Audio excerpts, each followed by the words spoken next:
Hey, everybody. Welcome to this week's episode of Hormonally Speaking. Today, we're going to talk about something different. I literally have never talked about this on the podcast before, which is why I'm so excited to talk about it. And also for me to learn about it. I was just talking with my guest right beforehand saying that I didn't really know much about this area. And it's so important, I think, for us to understand these things that aren't talked about as much with women's bodies in particular. And, the struggle that a lot of women will have in getting things diagnosed and even understanding what they are. And so, one of you listening out there might actually have this and not even realize it. So I'm so excited to talk about it with today's guest, who's Jaclyn Lanthier, who is the founder of the Lost Labia Chronicles, a content hub for lichen sclerosus information and education.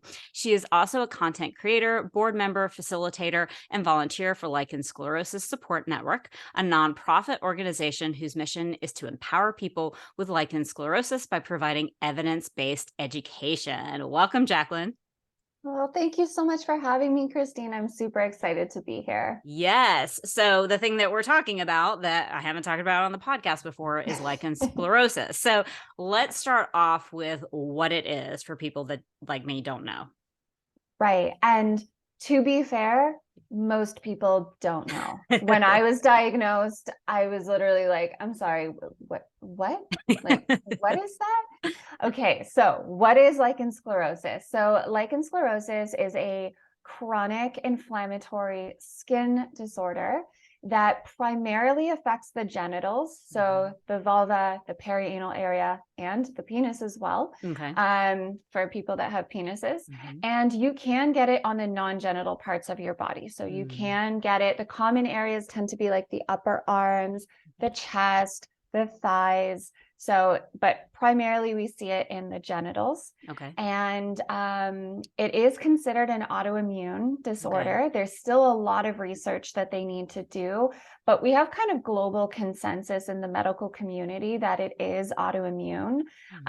They do suspect that there's a genetic component, although they're still working to kind of flesh out and really understand the genetic piece of that puzzle. So it's like autoimmune, maybe genetics, there might be hormones, but those two all the pieces good mix. are not as right. Exactly. They're a little unclear on how those things are fitting together.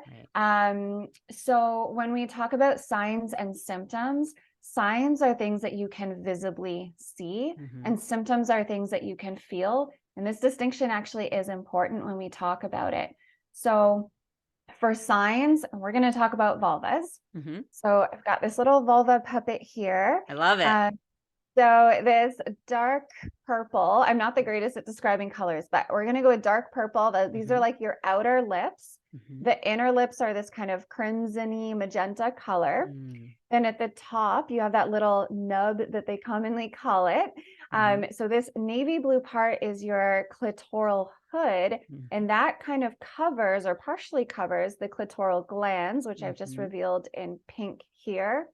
This white inside is your vestibule area. So you have like the urethra up here, the vaginal opening here, the perineum, and the anus at the bottom. Those are kind of missing on this little puppet, but they're there at the bottom, I assure you. So when we're talking signs, what can happen is your vulva can actually change. So the aesthetic, how it looks, can change. So things like hypopigmentation can occur, which means a lightening of the skin. Now, this really depends on your skin color.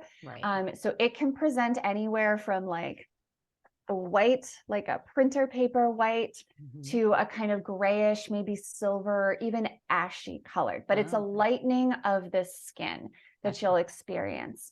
There are other things like scarring. So the word sclerosis actually means scarring. And scarring is something that can occur anywhere on the vulva. So scarring can be where the hood of the clitoris will actually scar over the glands.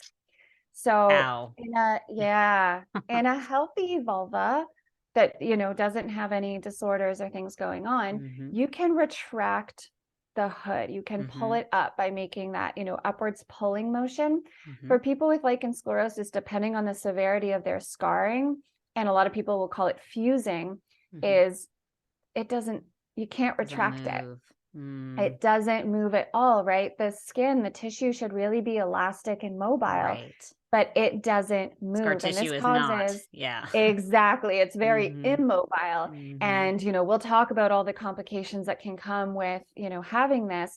But Mhm. another thing that can happen is the labia minora can start to stick together and fuse to the labia majora. Wow. Okay. And the end process of that kind of fusing, is that the two can actually resorb, which means that those two parts actually almost become like one, so that Wow. it's flush with the other. So that if you closed your eyes and ran your fingers, you would not be able to tell that you were touching two different parts. Because it's Wow. almost like it completely just melts. Wow. You can also have fusing around the opening of the, vagina. So that can cause narrowing of the vaginal entrance, which again can cause, some issues. So there's a lot of physical signs that doctors will kind of look out for when they're making those diagnoses. And when we talk about symptoms, itch and pain are the two main symptoms. But I want to dive a little bit deeper, because when we are in the realm of vulvovaginal conditions, almost all of them involve an itch and pain component, right? Yep. A yeast infection can be itchy, and it can also be painful. Menopause can cause itch. Overactive pelvic floor can cause burning and itch and all of these things. So I want to just dive a little bit deeper into those symptoms to give a little bit more clarity. So the itch for lichen sclerosus is, as someone that experienced it, it's unlike any other itch. It's not a typical yeast infection itch. It's like a yeast infection on steroids. It is like, people develop full-on insomnia because the itch keeps them up at night. I know people that have holes in their underwear from scratching and blood in underwear, because the scratching is so intense and so unrelentless. That said, not everybody has the itch or has the itch to that extent. Some people get it like mild and sporadic. So sometimes they almost don't even go to the doctor, because they'll start to feel itchy and be like, oh, maybe I should call my doctor. Yeah. Exactly. And then like the next day it's gone. So they're like, oh, okay, like I guess it was nothing. So itch can really be on this big spectrum of mild and sporadic to constant, persistent, and super severe. Pain is another really big one. Now, the pain can feel like localized discomfort. It can feel specific to an area. So some people will get pain in the clitoral area. So especially folks that have fusing, they can also feel like they have a constant feeling of like a pulling or a tightness in the area that can cause pain. And lichen sclerosus can also cause the skin to fissure and crack. So you can get fissures, like kind of micro tears all around the clitoral area, all around this labia minora, around the perineum.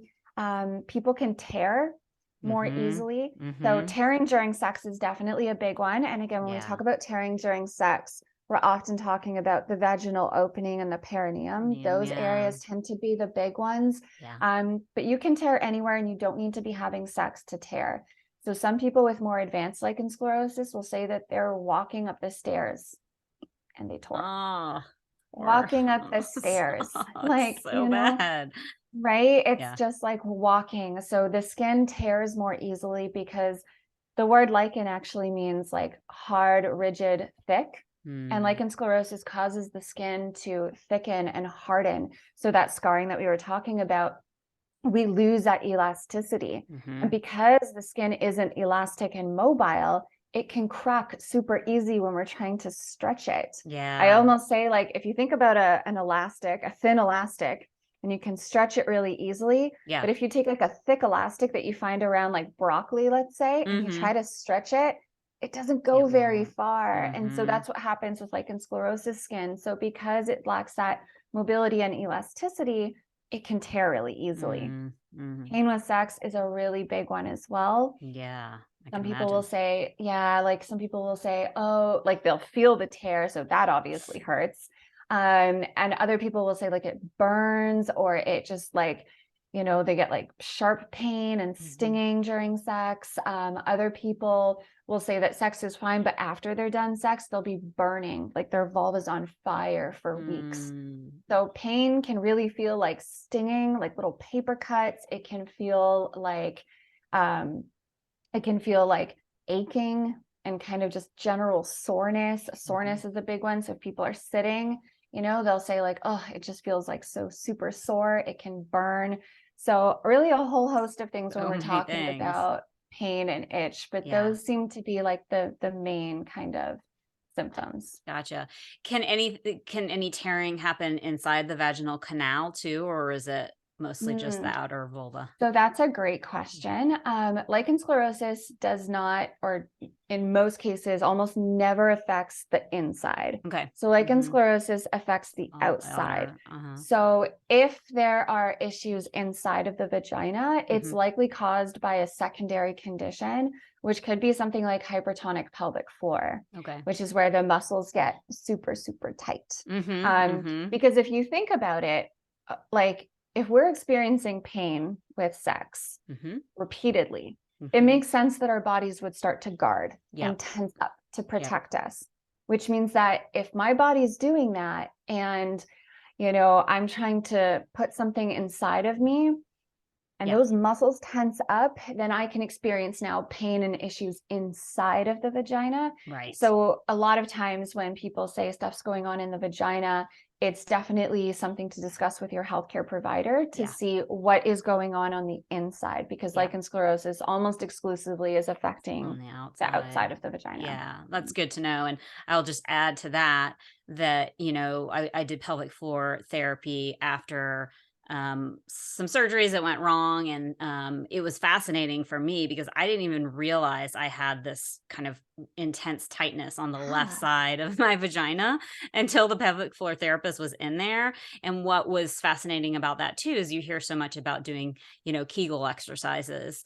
And in my case, that's not what I should be doing. Essentially, I need to be doing the opposite. And that was when it really opened my mind to how important pelvic floor therapy is for, for every person that has a vulva, and particularly after any kind of surgery, birth, giving birth, any of those things, like, because the pelvic floor really holds everything up and it's such an important part. And when things, it can really make a lot of things feel very uncomfortable if things are, tight or going wrong in there. So absolutely. And it's so true that we don't always know that our pelvic floor is tense. A lot of people, I always recommend pelvic floor physical therapy for folks that have lichen sclerosus. And people are like, but why? Right. My You're pelvic like, it's on the outside. Exactly. And they're like, well, I don't feel pain in my pelvic floor. And the truth is, a lot of us don't really have a strong mind-body connection to our pelvic floor. And that's something that's actually taught in pelvic floor physical therapy. Like, that's kind of where I learned it. So it's kind of normal for us to be like, well, my pelvic floor is fine. Like, that's not where my issue is. And because I we're had completely that disconnected. too.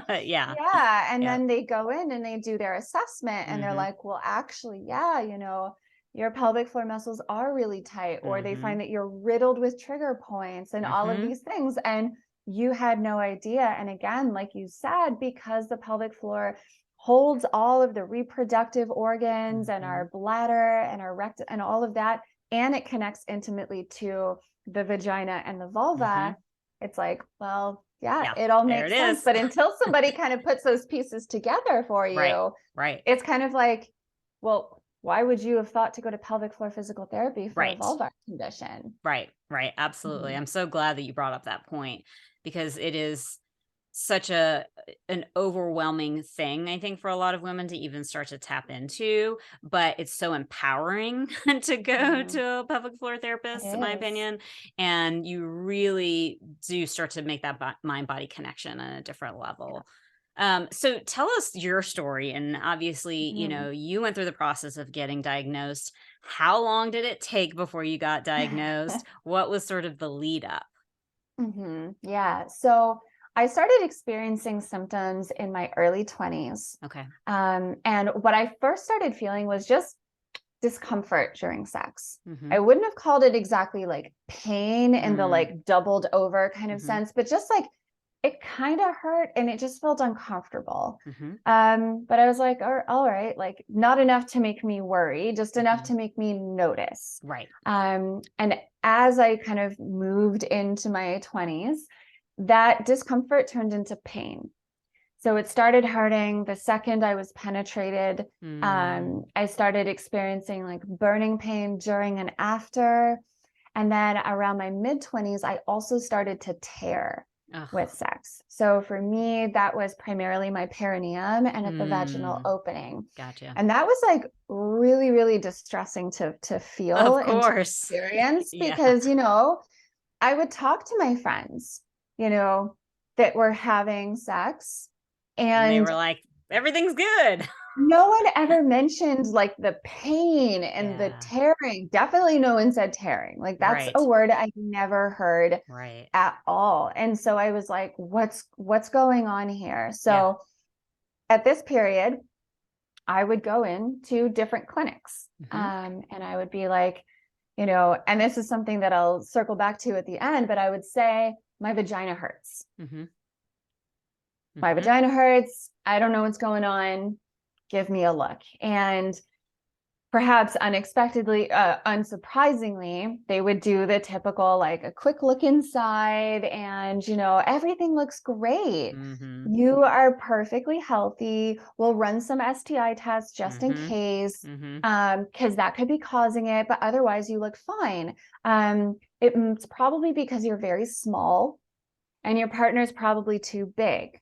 So like, that tearing's just going to happen because of that. Yeah. Basically, they made it seem like it was do you know normal. anything about, you know, I mean, and the truth anatomy. Is back then, I wasn't very critical of healthcare providers. I kind of took everyone's word as authority. Which is normal in your 20s, right? Of course, you know, it's like, okay, they went to school for this. They know better than you. Like, just, okay, I guess I'm too small.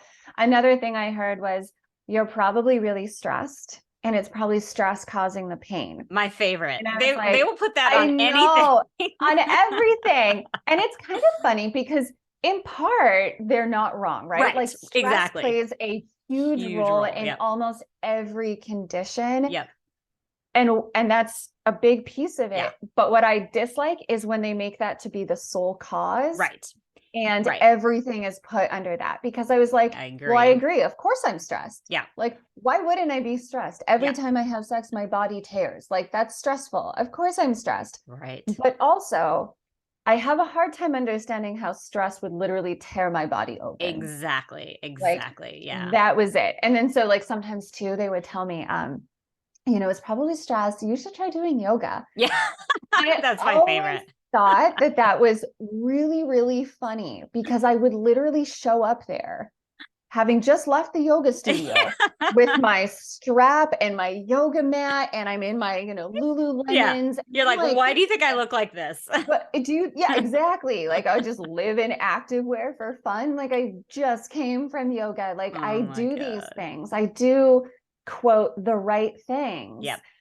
And this keeps happening to me. Oh, so frustrating. I'm sorry that you went through that experience. It's super common, unfortunately, but that, you know, I'm still, I know that must have been so frustrating. It sucks every time. And then, so then I started questioning myself, because then I started really doubting like what was going on. I was like, is this all in my head? Like, am I literally imagining tearing right now? Like, and were you bleeding from the tears too? Sometimes, yes. Sometimes, yes. And I could usually tell when I would like go to the bathroom after and I would like wipe. There was blood on the thing. And I was like, okay. But it also very clearly wasn't like menstrual blood. There was like a difference in the bright color. red. Exactly. So I was like, okay, well, this isn't like my period. So you know, and I would tell them this and they're like, yep, you're just really small and your partner's too big.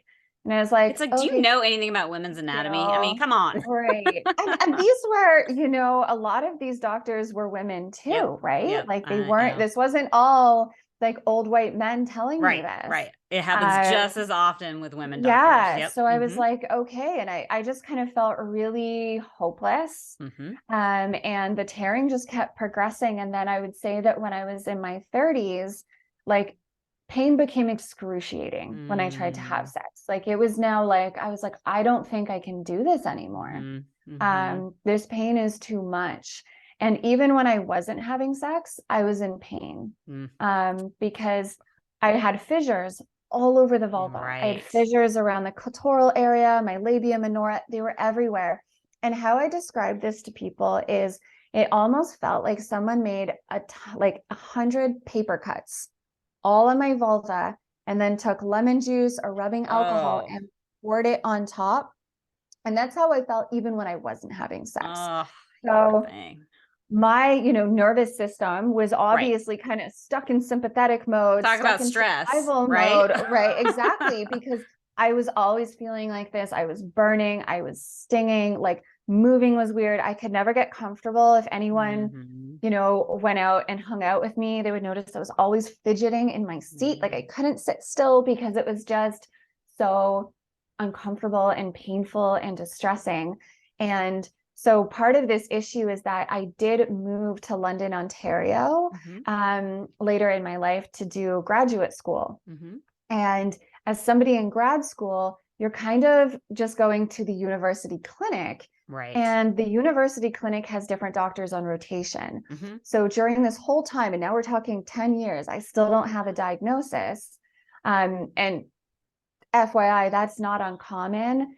The typical time it takes to get a lichen sclerosus diagnosis is 5 to 15 years.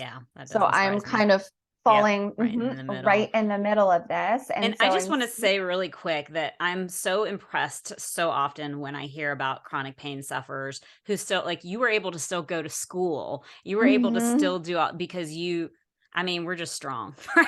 Women are just strong. Like it's amazing, right? Under all that consistent pain, you still, did all these things in your life. So anyways, continue with your story. Absolutely.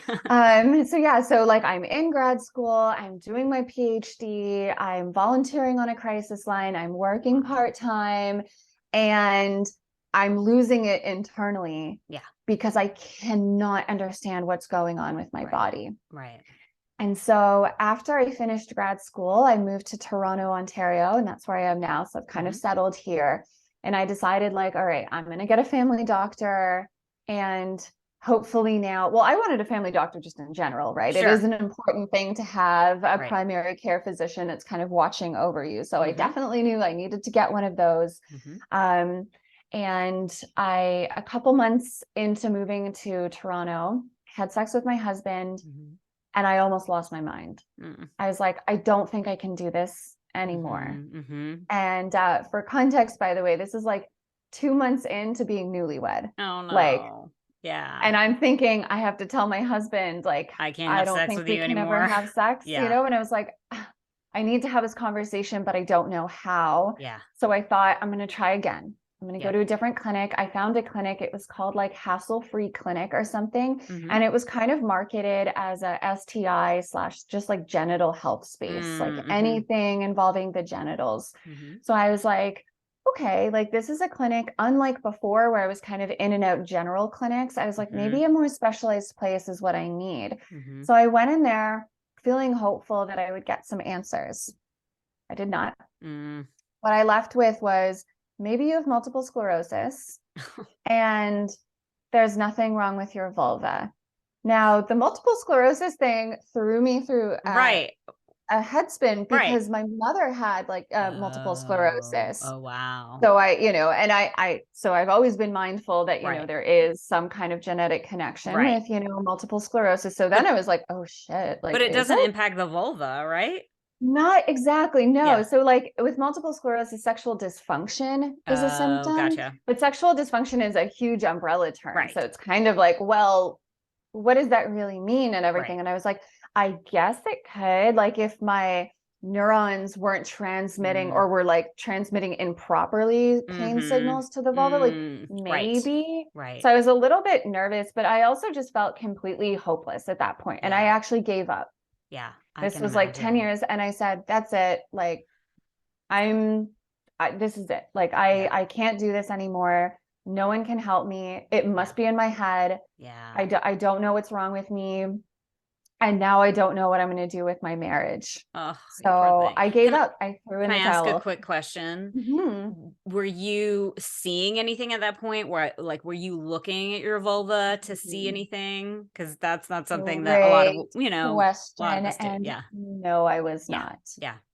I was too afraid to look down there Yeah. because I was either afraid of the horror show that I was going to see, Right. or I was actually more afraid of seeing nothing. Because Mm-hmm. seeing nothing meant that everybody was right, that this Right. was in my head. Right. And Right. that was something that I wasn't ready to accept. I Mhm. wasn't ready to think that my mind was so strong that it could create tearing sensations and all of these things on my body. Right. And so I was so afraid because everyone kept saying, you look great, you look great, you look great. And I was like, okay, well, I don't feel great. That's always You my know, like, favorite, right? They're like, if you look especially thin on the outside, then everything's good internally. And it's like, no, yes, it it's doesn't work so that way. messed up, Mhm. so problematic. And so, no, I was not looking. And this Mhm. is like the second piece of looking back what I wish I did. Mhm. So I gave up. And then I went to see my general physician, which is primary care physician for Mhm. folks listening in the United States. Mhm. And I went in for something completely different. Like, it was probably my low Mhm. back pain or something completely unrelated. And then I off the cuff just mentioned something about my vulva. Mhm. And my general physician was like, well, I'm sorry, say that again. And I was like this. And she's like, do you have any other symptoms? And I said them all. And Mm. she said, listen, I understand that numerous doctors have told you that there's nothing wrong, but as your family doctor, I would like to take a look.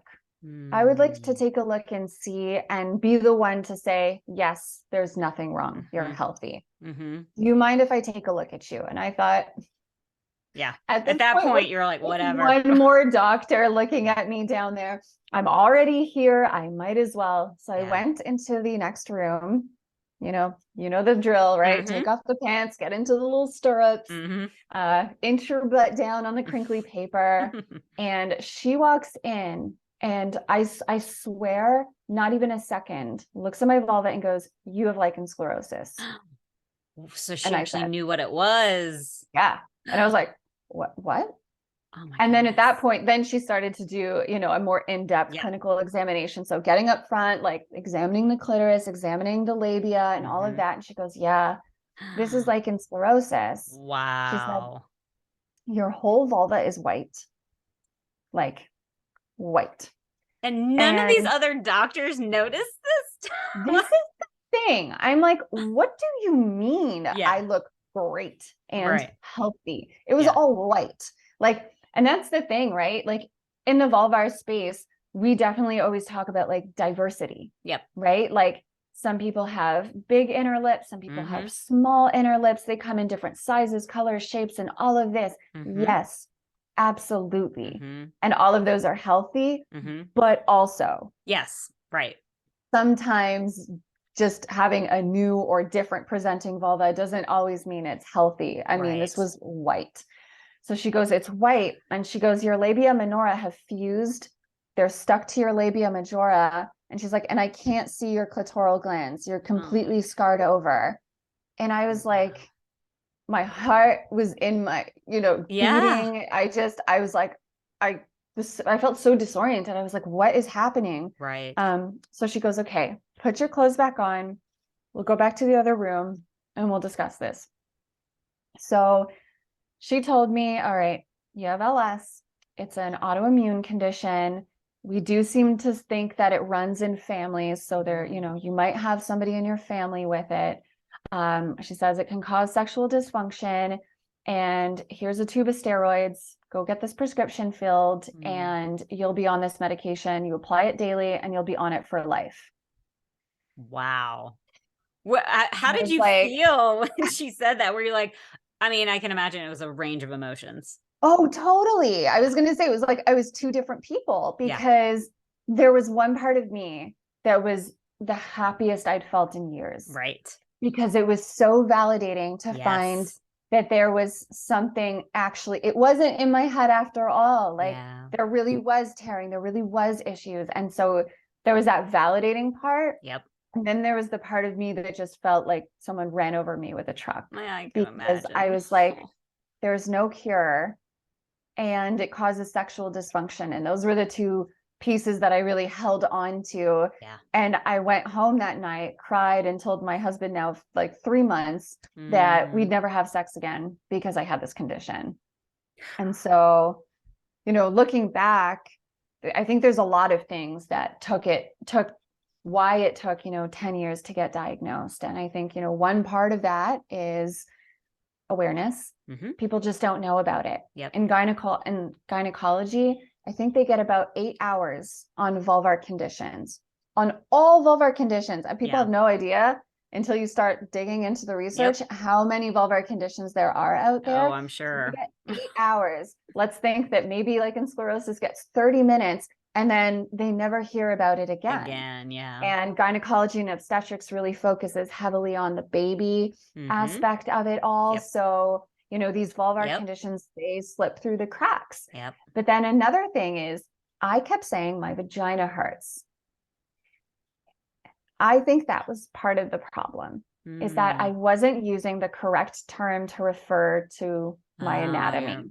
Instead of saying vulva, you said vagina. Exactly, because I was saying vagina. No one really ever took the time to look at my vulva. They just went right in tunnel vision, right into the vagina, and we're like, you look great, you look healthy, yada yada. Now, of course, you see the vulva when you're going in. But that said, I think their focus was, okay, the vagina is what's bothering her. It's inside, when really what was going on was on the outside. So I wonder in hindsight if using the proper term for my anatomy might have clued doctors in, or might have at least clued them in to refer me to a vulvar specialist. It is interesting though, right? Because I think even now, I mean, there's more education around it. So more women are calling it, calling it the vulva, but a lot of women still refer to it as the vagina. Right. And so it's kind of on the doctor to be like, okay, 100%. I'm going to look at the outer and inner when someone says vagina, you know, but I hear what you're saying. And I'm just like, it's not there's your always fault that at all. part of me that's like, I wonder if, you know.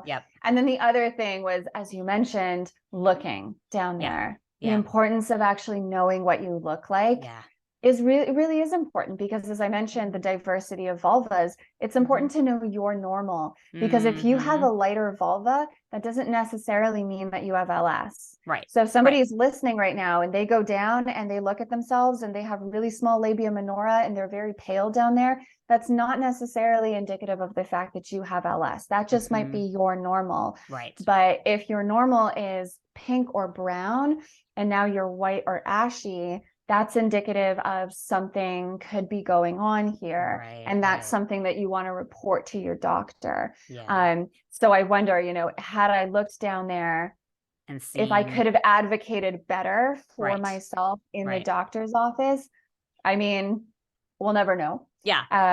But, you know. And it's interesting when you think about it, because in general, we've been taught societally to not look down there, you know. I mean, again, I think things are shifting now, finally, right?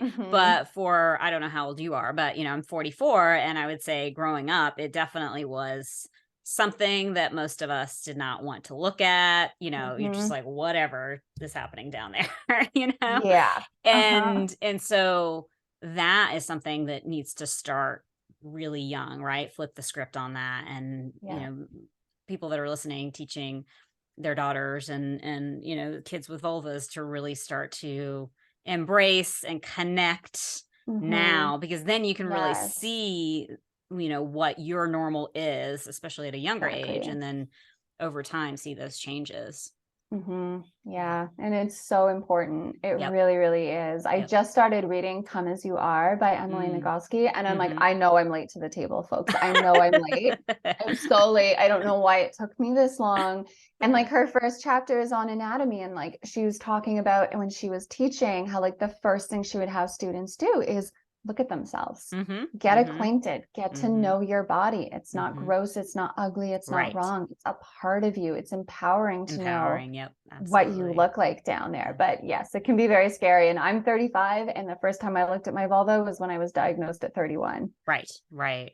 So I First have to time. ask, did the steroids start working immediately to calm things down? So that's a great question. For me, they did Mm-hmm. not. It actually felt like they made it worse at first. So I Oh, felt more no. itchy and all of this. And I was like, what's going on? And so I was actually convinced that I had vulvar cancer because I wasn't responding to the medication, because having lichen sclerosus does put you at a slight increased risk of developing vulvar cancer Makes sense. if you do not treat your lichen sclerosus. So the risk is approximately 2 to 7%. Okay. Yeah. So, you know, I was like, I guess it's vulvar cancer since I'm not responding to treatment. Like, I don't know what's going on, but I'm in Canada. And since my family doctor diagnosed me, she had to refer me to a gynecologist. And because I'm in Canada, that wait time was 9 months. Oh my goodness. So I had 9 months to wait to really get some of my questions answered. Wow. And so, you know, I was like, I don't know what I'm doing wrong, but I just kept applying it because I didn't know any better. Yeah. And you didn't another have thing was, anybody to ask. well, that's just it. And I also over applied because my Mm. instructions were apply daily. Mm-hmm. And I was like, cool, I put on chapstick every day, but I put on chapstick more than once a day. I put on my chapstick, you know, 3-4 times a day. So I was like, I guess this just means put it on every day as much as you want or need. I don't know. You're like, I'm so just I was waiting like, for it to feel better. out the tube and like, father. And I found out way later that that is very incorrect. But again, I did what I could with the knowledge that I had at the time. Now, eventually things did settle. But one thing that I always say is that my progress definitely wasn't linear. So I would say that about like 2 months, 2 to 3 months, I started feeling a little bit of improvement, but then sometimes it would like shoot back down and be like, oh no, I'm not getting better. And then I get better. And then, oh no, I'm not.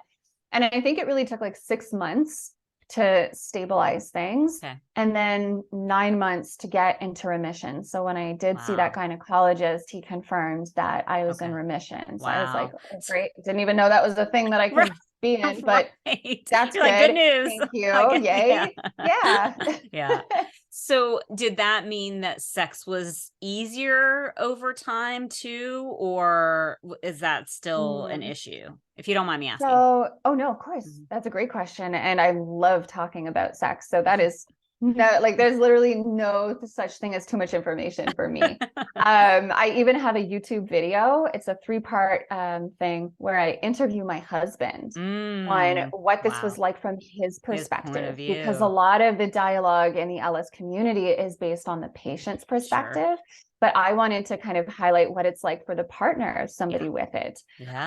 So when I was diagnosed, I told him, we're never having sex again. Like, I don't think my body can do it. And this disease causes sexual dysfunction. I assumed falsely that having lichen sclerosus meant you couldn't have a sex life and that sex was going to be impossible.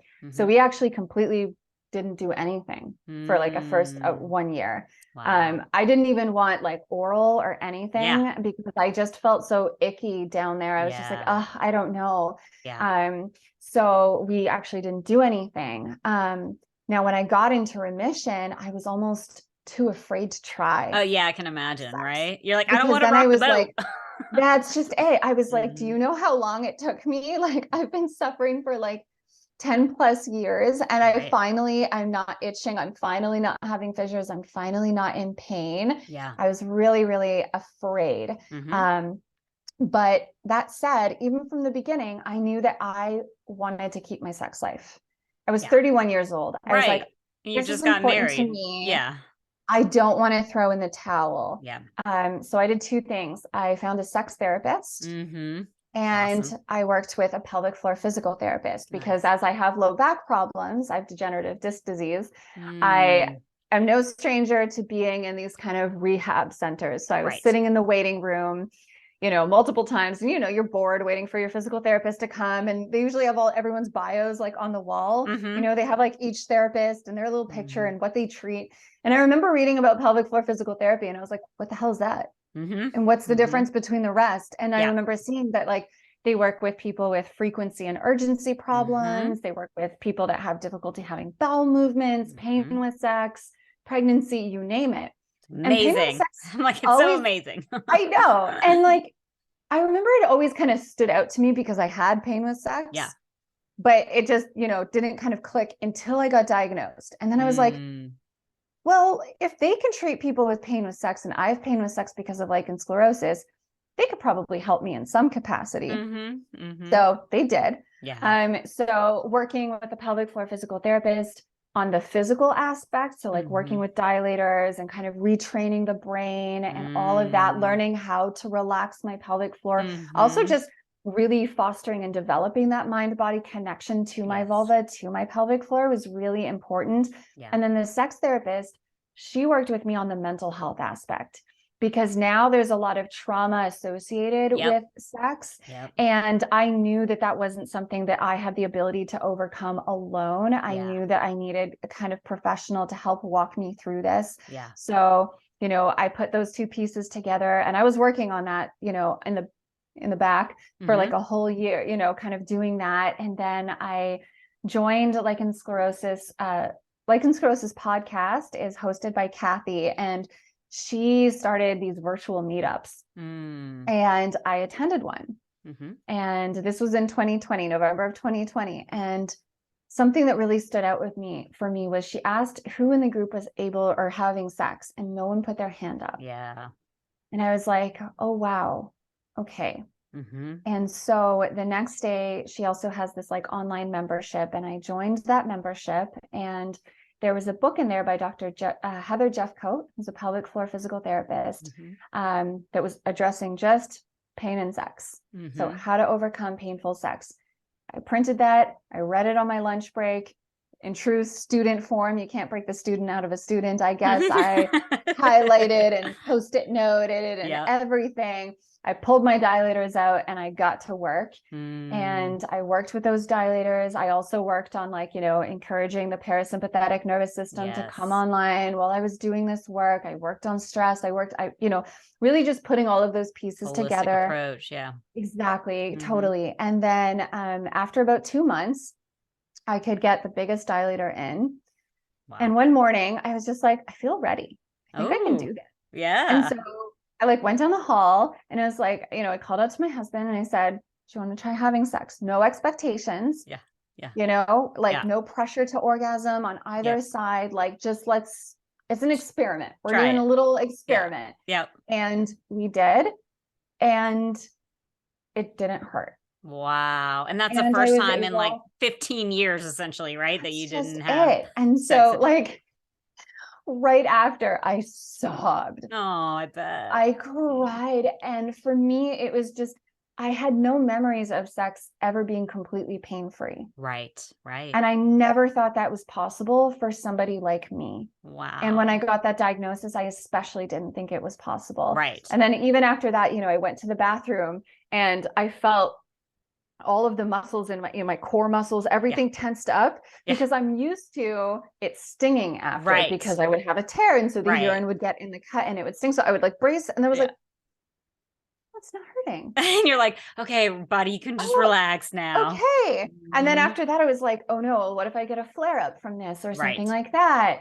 And then it didn't happen. I didn't get a flare up, and then we did it again and I didn't have a flare up. And so now I have a great sex life. Now I can have sex and there's no pain. It's pleasurable. It did take a lot of work to get there. And yes, it is for me anyways, very much like a holistic thing. So, I use steroids, topical steroids, by the way, for anyone listening. This is not an oral systemic. It's a topical applied just to the vulva. So I obviously use that to heal and maintain remission. That said, it's never just about one thing for me personally. Right. So it was steroids and pelvic floor physical therapy and sex therapy and, relaxation and stress reduction. It was all of these things. And so putting all of those together and just giving myself permission to allow this to take the time that it will take. Got me to that point, because a lot of people with LS have these big timelines, right? They're like, okay, I need to be able to have sex in 2 months. I need to get better in this time. And I said, I'm going to let my body do what it needs. I'm going to give my body. Your body was so thankful for that. Yes. Right. Yes. It was probably like, finally, girl, Yeah. it took you long enough. Like, why did it take you so long? And I think that was a big part of, why I ended up where I ended up, which is, in remission. I've been in remission for 2.5 years. No symptoms, able to have sex. I don't fixate mentally on it anymore, like I did in the beginning. So like complete change from, where I was. So good. So I have to ask, in using the steroids, does it actually change over time the color, or does it, I know that you said that there was fusion that had happened. Does it change anything in terms of that? Right. So what the steroids do is they actively work to reduce the local inflammation. Okay. Because what LS is it's a boatload of inflammation. It's actually the single most inflammatory skin condition that you can have. And what the kind of current science tells us is that there's essentially a protein in the basement layer of the skin. So the skin, the vulvar skin has 7 layers. There's a protein down there that the body doesn't recognize as self. And so it starts attacking it, and that launches this massive inflammatory response. And what that response does is it changes how the top layers appear. So if you look at a biopsy, you see this hyper area of what they call hyperkeratosis, which is thickening. You see this big band of that. There's a lot of abnormal collagen. There's all these changes, and that is responsible for changing the color, because that inflammatory response kills off these cells, which are called melanocytes. Melanocytes are basically the cells that are responsible for the pigmentation. So it kills those cells off in this process, and that's responsible for the hypopigmentation that we see, and all of that changing. So what the steroids do is they come in and they get that inflammation down. And we have a lot of scientific papers that look at pre and post biopsies, before and then after using steroids, and the reduction in inflammation is dramatic. And it's unmatched in terms of all the other treatment options out there. No other treatment options other than calcineurin inhibitors, which are another kind of immunosuppressant. Nothing comes close to getting that inflammation down to that point. So what does that mean for the patient perspective? The color in most cases will return. There are some rare cases where that color does not return. So some people will have like stubborn areas of whiteness or, ashiness that just don't resolve. And that's just the inflammation just completely killed off the melanocytes. And that doesn't way to go back, unfortunately. It doesn't come back. But most people actually, yes, the color does come back. It is something that takes time. So like I was saying in the beginning, where the steroids didn't work immediately for me, it does take time for the steroids to really start to work and reverse some of those changes. So the steroids will change the color and the texture of the skin. So the thickened texture, that hardness, that rigid, like immobile, that will start to become more flexible, and the skin texture will start to return more like normal.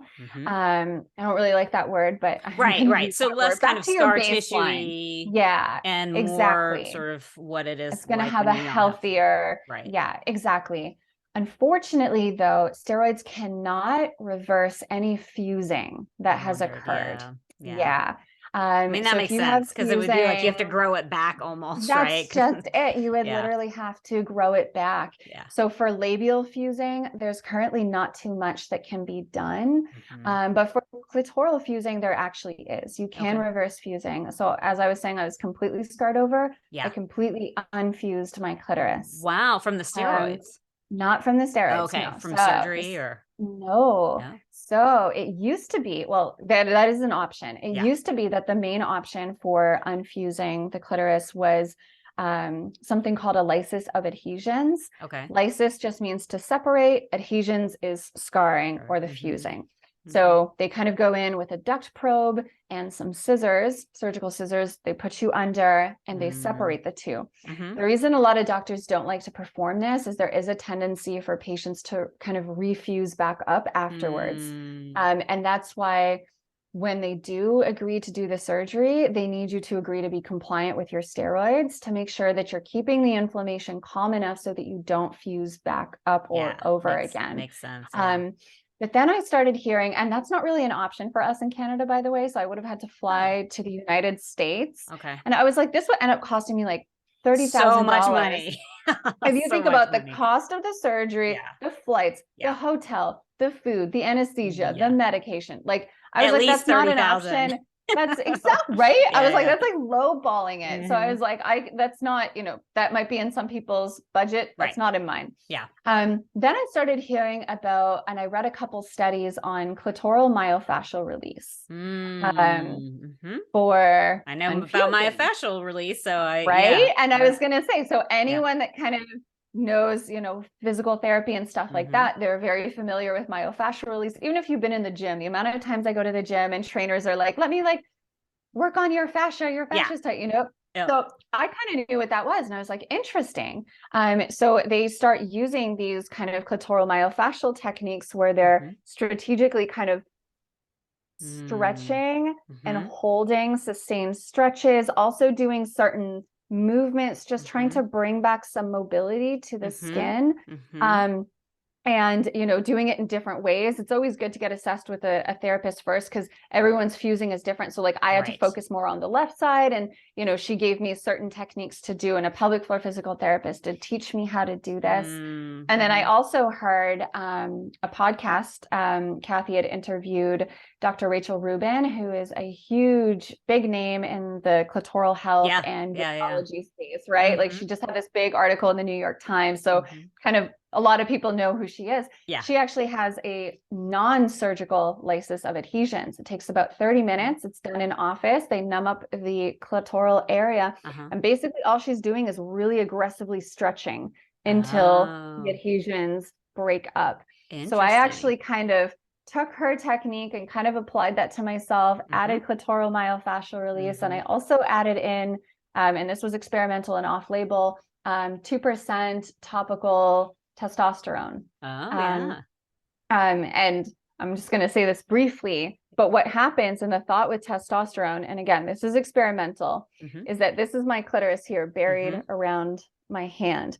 And so testosterone will actually grow the clitoris. It'll make it bigger. So the thought is that in making it bigger, it'll kind of burst through some of those adhesions and free things up. So it's not a permanent thing. You don't use the hormones for life, right? It was a 8-week thing for me. So I applied the testosterone and I used some of Dr. Rachel Rubin's techniques along with the clitoral myofascial release that I was taught. And within 6 weeks, I was completely unfused. Wow. That's incredible. I mean, that's amazing. Yeah. And it's interesting as you were talking about it, I thought about sort of the scar tissue, the adhesions that happened to me in my, in my stomach. And I mean, so much of it is to get in there and just work on release, right? And using different things. And that's very fascinating about the testosterone, but I did know that it helps the clit to grow. So I can see, it's like pull all that together. And I think this is such good information in general. If people have scar tissue or adhesions, that it doesn't have to be the be all end all once you have that. And if you have any surgery ever, you're going to have some adhesions. That's just what the body does, right? And so really working consistently like you did. And I think it's just amazing that you were able to do that with your clitoris, because that was another thing. Like there was 2 things I thought when I was first diagnosed: I'll never have sex again, and I'll never see my clitoris. And again, also with all of that scarring, you can experience reduced sensation. Yeah, I was going to say a clitoral orgasm, I would think would be pretty hard when you have all that scar tissue I still could, but it was definitely reduced. So it wasn't nearly as powerful as it once was. And now it's kind of back to what it was. So wow. That's pretty amazing. That's amazing. So we have to close it out here soon, but I do, I'm curious about at that point when you sort of, you did a lot of self-healing, really, you got help, but you did a lot of self-healing. Did you decide then, okay, I want to help other people? How did you get into sort of the educational component? Oh yeah, great question. So once I kind of, got into remission and kind of was in a good place myself, Kathy from Lichen Sclerosus podcast, you know, in the membership, I was always responding to everyone. Everyone that had a question, I was responding, and I gave them like a book. Everyone always joked in there, oh, Jacqueline's going to write a book about lichen sclerosus one day, and I still hope to. Yeah. And Kathy was like, well, do you want to start? Oh, and then I said, Kathy had this thing where she was like, let's set goals for 2021. And I said, I want to start writing about lichen sclerosus. And so she saw that and she said, well, I have a website. Do you want to blog? Nice. And I was like, that terrifies me. Yes, let's do it. Yes, I want to do it. So it just started out as kind of a blog, and then it really quickly just morphed. And then I got my own website and created everything. But I think what it was for me was, it was actually my background, my academic background that kind of really inspired me to do what I kind of do now. So I have a PhD in philosophy of neuroscience. Okay. Which I know is a bit of a mouthful, but that essentially just, I know everyone that I say that to was like, I'm sorry, you're gonna have to say that slowly. What? Philosophy of neuroscience. Okay. What is that? Yeah, break it down. Yeah. Essentially, it boils down to thinking critically about cognitive neuroscience. And so for people that don't really know what cognitive neuroscience is, it's just a field of science that is interested in investigating the underlying processes and mechanisms responsible for cognition. So what's behind our ability to think and to remember? What's going on in the brain that allows us to do these things? And so my dissertation focused on the role of systematic reviews and meta-analysis for corroborating information about the mind.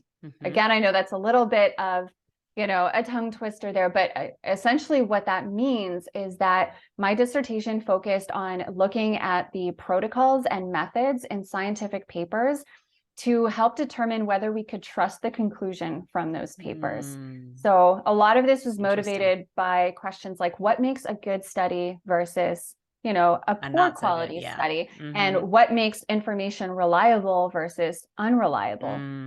So now, kind of branching into the lichen sclerosus world, it's a different field of science, right? It's gynecology and dermatology, but I use those principles that I kind of, you know, fostered during my PhD, and I now apply that to lichen sclerosus literature. So I don't need we need people doing that. Yeah. The truth is that, you know, like I said, and I'll try and make this quick because I know we have to wrap things up, but when people are diagnosed, they get no answers from their doctors. So what do? They turn to Google. And Google gives them thousands of web pages and support groups and information and studies. And it's almost like this information avalanche, and then people just get buried.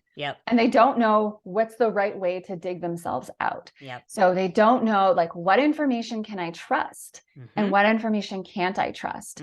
And so for me, I was like, great, cool. Like, let me apply all the knowledge that I learned. Let me apply the, you know, the protocols that I developed in my PhD to kind of go through these papers and see, like, what research on lichen sclerosus is trustworthy and what isn't, and then use that and help explain it in a way that is digestible and understandable for a general audience. Because otherwise, it's like, if I'm talking about adhesions and all of these things, a lot of people are like, I'm sorry, what? Like, just tell me what's going on. Like, instead of fusing, say this piece sticks to this piece. Okay. Like, you know, bring it to people in that way. In the layman's terms or what have you. Exactly. And because, like, you know, a lot of, you know, there's a lot of misinformation in all fields of science. And a lot of times that's because people pull sentences out of context. And I always say context is everything. Like, people pull stuff out of context about steroids. And then that perpetuates certain myths and certain fears. And then people don't use their medication because of a statement that wasn't properly contextualized in the first place, or people just read the abstract. Because in fairness, a lot of medical articles are not available to the public. They're not open access. So what people get is a short abstract and maybe 2 sentences of a conclusion. And then they say, well, this paper said this. And then I say, okay, so I read that study several times. And here's what this actually means. And also sometimes they'll say, you know, a conclusion might say platelet-rich plasma is an effective treatment for lichen sclerosus. But then you pull up the actual paper and you read that Not really. No, not Yeah. really, because the way that the study was constructed Yes. was biased and all of these things. So it's not that it's a yes or a no, it's that conclusion needs more research to back it up. We don't know enough yet. Right. Or something like that, right? So it's Yep. all People about being look really over that. Yeah. Yeah. So it's all about those subtleties, right? It's about context. It's about really being able to go through that information, know whether it's reliable or not, and then present it in a way that's realistic. So not steroids are a cure-all. They're not a cure. And they also don't work for everybody. And there are options for people that they don't work for, but it's about those nuances and presenting the information in a way that people can understand. So I just thought like, this is a great merging of kind of both worlds for me. 100%. So I'm like, can we bring you over the hormone world? Because they're, I would love to learn more about hormones, because we definitely think that there's a hormonal piece to lichen sclerosus. Yeah, and that makes sense. And so I'm getting more and more interested in that world too. And so it's just, now I'm just really passionate about sharing, studies and sharing education with people and, supporting them. I also do like one-on-one support calls with people, so that they can have like more time, because the support groups are usually like, all right, you got a couple minutes and go. And so with the support calls, you can do 30 or 60 minutes. And I can, some people will just be like, can you read this study and explain it to me? Other people are like, I have health anxiety and I know you have health anxiety. Help me, kind of thing. And of course, I'm always very transparent with people. I'm not a medical doctor. I'm not a psychologist, and I cannot replace either of those two. So again, it's like all about you're just an advocate / researcher, educator. I mean, and that's such a important go-between, I think, especially definitely in trying to even find doctors that know these things. And I definitely also work with some doctors too, because I'm currently involved in 3 different research projects, internationally and in Canada, with a team of gynecologists and dermatologists as a patient partner and patient rep. So I'm very, very in the LS space, and very much passionate about helping people reclaim their life. Wow. Because amazing. It is totally possible. Yeah. So amazing. Well, let people know how they can contact you. Yeah, so my website is lostlabia.com, and my blog is there, my YouTube is there. I also create content for Lichen Sclerosus Support Network. So their website is lssupportnetwork.org. So you can check out, I also create content there. And if you want to reach me personally, you can either reach me via email, Jaclyn, Jaclyn, @lostlabia.com, or you can find me at the Lost Labia Chronicles on Instagram. Nice. Perfect. And we'll make sure all of that's in the notes so people can directly get to you. Awesome. This was amazing. Thank you so much for, your knowledge, your expertise. Really, one of the things I was thinking the whole time is how well you break everything down for people to understand. So, that's definitely needed more in the health world and women's health and everything. So I really appreciate the work that you're doing. And I'm so happy that, that you can be an example of coming out on the other side, right? That it is possible. So totally. So well, thank you so much for having me. Super honored to be here. Absolutely. Okay, you guys, I will see you next week.